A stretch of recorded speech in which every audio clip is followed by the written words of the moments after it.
ခောက်ကဒီလောစာလုံးနီ vlog လေးကိုတင်ပေးထားဖြစ်ပါတယ်။ဒီတစ်ခေါက်ကလောစာ vlog တင်လိုက်တဲ့အခါကျတော့ဒီလောစာစီးလုံးနေနောက်ဒီလောစာလုံးနီလေးမိထားတာရှိပါတယ်။အဲ့ဒါကိုအသေးစိတ်ဒီ vlog ထဲမှာရိုက်ပြထားတာဖြစ်တဲ့အတွက်အဆုံးထိကြည့်မယ်ဆိုလို့ရှိရင်အားလုံးအဆင်ပြေကြမယ်လို့ထင်ပါတယ်။ Let's go ။နောက်ဒီမရှိမဖြစ်လို့အပ်တာဒီ rice level ထုတ်လေးတွေပါ Amazon နေဝယ်လို့ရတယ်။ကျွန်တော်ဒီနေရာမှာဒီစံချိန်ခွက်တစ်ခွက်ကိုတစ်ထုပ်နှုံးနဲ့တုံးထားပါတယ်။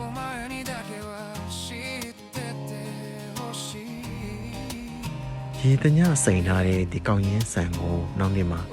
စေးကြောတက်ဆင်ပြီးတော့ပေါင်းဖို့အတွက်ပြင်ပါမယ်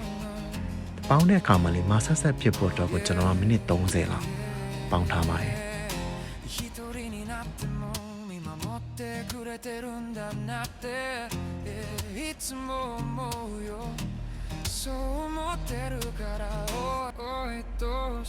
ပေါင်းလို့ရလာတဲ့ဒီကောင်းရင်းကိုကျွန်တော်ရေတစ်ကြိမ်စေးမယ်။ရေစေးရသူတို့ရဲ့အချွေးချီအကုန်လုံးဆင်သွားဖို့တော့ပေါ့နော်။ရေတစ်ကြိမ်စေးမယ်စေးပြောလို့ရှိရင်ရေစစ်ထားပါမယ်။ရေစစ်တဲ့အခါမှာလည်းလုံးဝဒီ6တွေ့သွားအောင်မျိုးမဟုတ်ဘဲနဲ့နော်ရေသက်နည်းနည်းလေးကျန်နေတာမျိုးစေးထားပါမယ်။နောက်တော့ဒီအထုပ်ဒီ rice level အထုပ်ကိုကောင်းရင်းဆန်တစ်လုံးဆိုတစ်ထုပ်ကျွန်တော်တုံးတာဖြစ်တဲ့တော့2ဘူးလုံးမှဖြစ်တဲ့တော့2ထုပ်တုံးတာပါတယ်။တမနေအောင်သူတို့နေပြရမှာနော်။နေပြီးသွားလို့ရှိရင်ကိုထဲမဲ့ဘူးလေးထဲမှာထိပ်ပြီးတော့လောစာထည့်သိပ်ပါမယ်။သူဂျပန်ရာသီဥတုနေဆိုတော့ကျွန်တော်ဒီနေရာမှာ4ရက်ထားပါတယ်အခန်းပူချိန်နဲ့ပဲ4ရက်ထားပြီးတော့သိပ်ထားပါတယ်။နောက်ဒီနေရာမှာအလဲမှာအပေါက်ဖောက်ပေးတာမျိုးလုပ်တယ်။ဒီသူ့စီယာထွက်လာတဲ့အရေးပေါ့နော်။ဒီလောစာဖြစ်မဖြစ်ကျွန်တော်တို့စီစစ်လို့ရအောင်သူတို့အပေါက်ဖောက်ပြီးတော့ထားတာမျိုးတွေလုပ်ပါတယ်။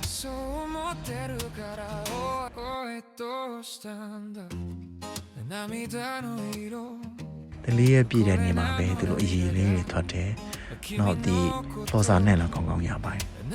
ဒီလောစာနဲ့တွဲစားဖို့တခြားကြီးဖြောပါမယ်။နောက်တခြားအချိုကြိုက်တာဖြစ်တဲ့အတွက်တခြားအများကြီးတုံးထားပါတယ်။ကိုကြိုက်တဲ့လောက်ကိုအချိုကြိုက်တဲ့လောက်ထည့်လို့ရပါတယ်။တော့ရေတက်နဲ့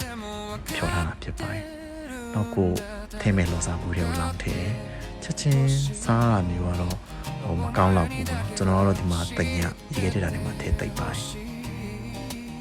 တညာအနောက်နေဆိုလို့ရှိရင်ကောင်းကောင်းအေးအေးလေးနဲ့တအားစားလို့ကောင်းတဲ့လောစာရပါပြီအားလုံးအဆင်ပြေကြပါစေ